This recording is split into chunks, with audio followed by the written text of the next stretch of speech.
The Vietnam War, or Second Indochina War, is infamous. It was one of the most gruesome Cold War era conflicts, and it tarnished the USA's reputation forever. But America isn't the only large Western nation the Vietnamese have routed, and for there to be a second Indochina War, there had to be a first.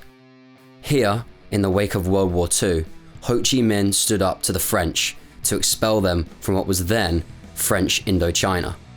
It was a brutal 7-year conflict that is so often swept under the rug. In this 3-part video, we mean to rectify that. This is the story of the First Indochina War, or as many in Vietnam remember it, the Anti-French Resistance War.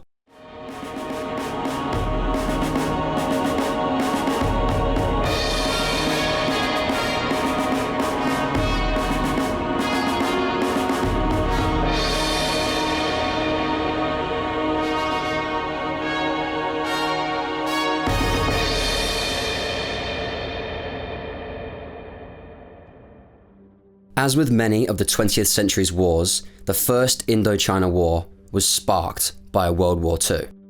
On the 25th of June 1940, France fell to the Germans, and the Vichy government, headed by Marshal Philippe Pétain, replaced the Third Republic.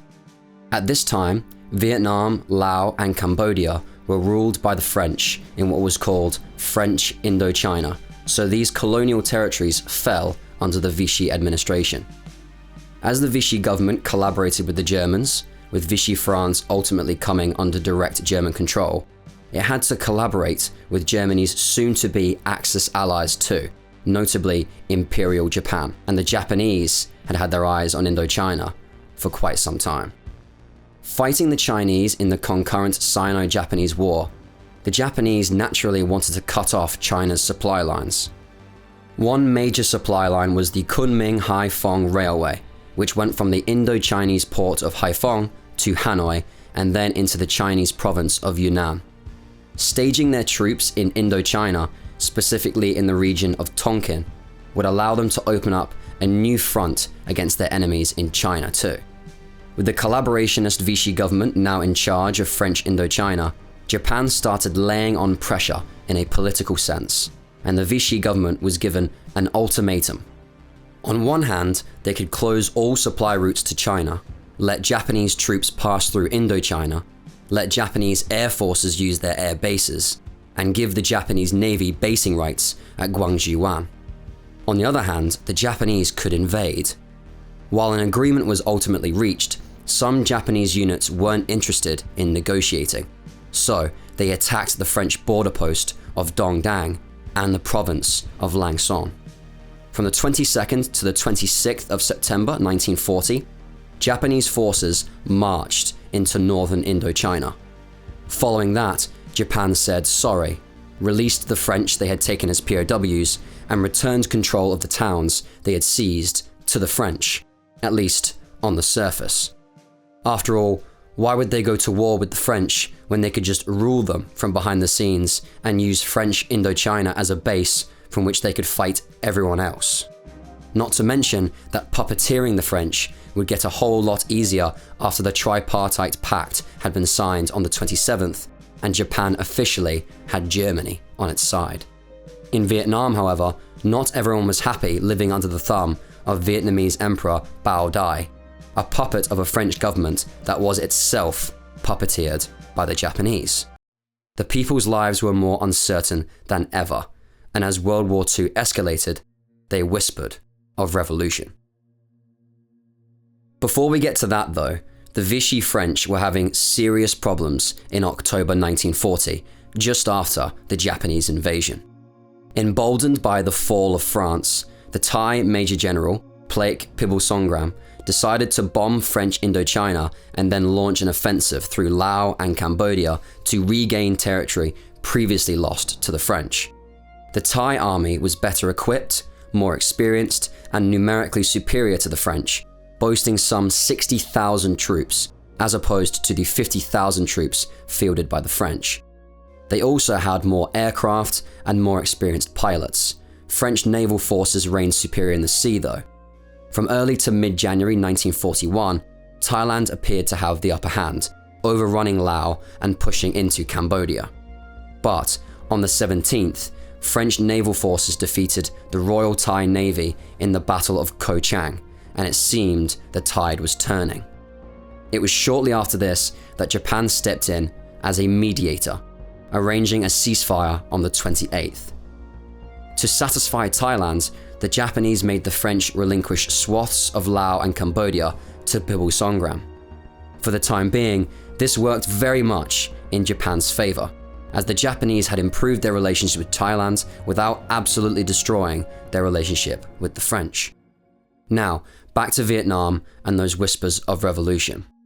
In February 1941, the leader of the Indo-Chinese Communist Party, a man named Ho Chi Minh, returned home from France and established the Viet Minh in Pac Bo Cave in Vietnam's Cao Bang province. This was a coalition of communists and nationalists united in an anti-colonial independence movement against the Vichy French and the Japanese. Over the next 4 years, barring the 14 months he spent imprisoned in China, Ho Chi Minh consolidated his strength, receiving funding from the United States, the USSR, and China, and rallying as many as 1 million Vietnamese to his cause. On the 22nd of December 1944, he created the Vietnam Liberation Army and made General Vo Nguyen Giap, nicknamed Red Napoleon, its military commander.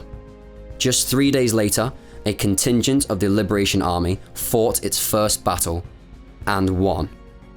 This was the Battle of Kai Phat and Nang Gan, in which Red Napoleon personally led 33 revolutionaries in a raid against 2 French outposts, killing the outpost's armed French officers and forcing 37 colonial troops to surrender. As loot, Red Napoleon seized 40 rifles, which they would make good use of in the battles to come. By this point in the Greater War, following massive defeats in Burma and the Philippines, things weren't looking so hot for Japan. What pushed them over the edge in French Indochina, however, was the liberation of Paris in August 1944. Fearing an Allied invasion of Indochina, as well as a French uprising following the destruction of the Vichy government back in France, the Japanese stepped out from behind the curtain and seized Indochina from the French in a coup d'etat between March and May 1945. Here, some 55,000 Japanese overran some 65,000 French and French colonial soldiers throughout Indochina, capturing 15,000 and killing 4,000. Some 3,000 French fled into China, others joined the pro- or anti-Japanese guerrilla movements. At the same time, the Vietnamese were struggling with a different sort of enemy: famine. In the Vietnamese famine of 1945, between 400,000 and 2 million people starved to death as a direct result of the French and Japanese occupation, but also factors beyond their control. Natural disasters, including a series of droughts, floods, and typhoons, destroyed edible crops. The French and Japanese seized, hoarded, and exported food and burned it for fuel, forced the locals to grow industrial crops instead of edible crops, and generally did a terrible job of managing the distribution of food and alleviating starvation. Allied airstrikes against roads, warehouses, and transportation facilities did not make things any easier.